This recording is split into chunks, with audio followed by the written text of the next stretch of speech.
sat there and laughed as I was being dragged.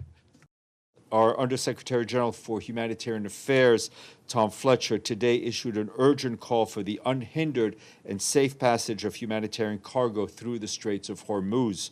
He warned that any disruption would drive the price of food, medicine, and other life-saving supplies, hitting the most vulnerable people the hardest in the Middle East and far beyond.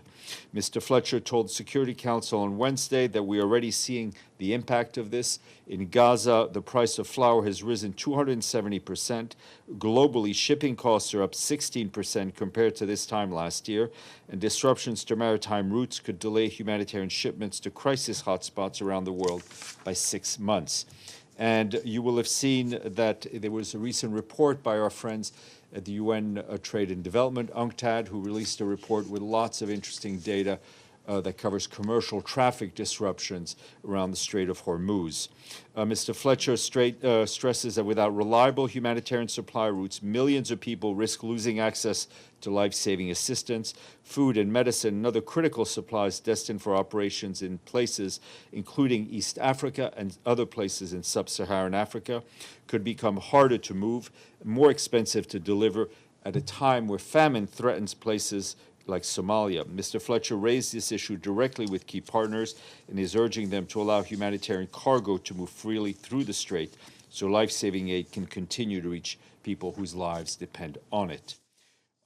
And turning to, this country. On the Strait of Hormuz, CNN reports that from Trump administration officials that the Trump administration might have underestimated the impact that Iran has on the Strait of Hormuz and that how it could remain closed for a long time. I wonder if there's an assessment in this building at the United Nations for the long-term effects on energy security and economic growth, and how bad could this get? Well, I mean, I think the report from UNCTAD laid out some pretty dramatic impact already.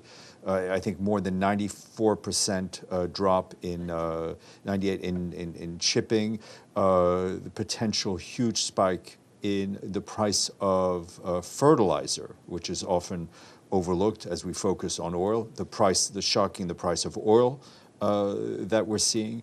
We have colleagues at UNDP who are preparing a look at the longer term impact, but I think the impact is pretty transparent.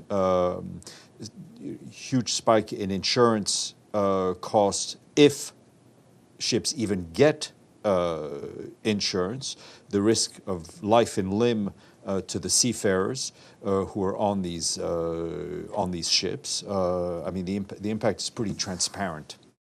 The last time a major sea channel was closed was 56 with the Suez Canal, and we know how that ended up, including with the UN. Is there any attempt to try to negotiate out of that piece? Well, what is clear is that we want to see the Strait of Hormuz as an international waterway be able to handle traffic freely without any fear of attack whatsoever, and it's part of respect of international law. I think the situation around the Strait of Hormuz and the Black Sea are different. On time.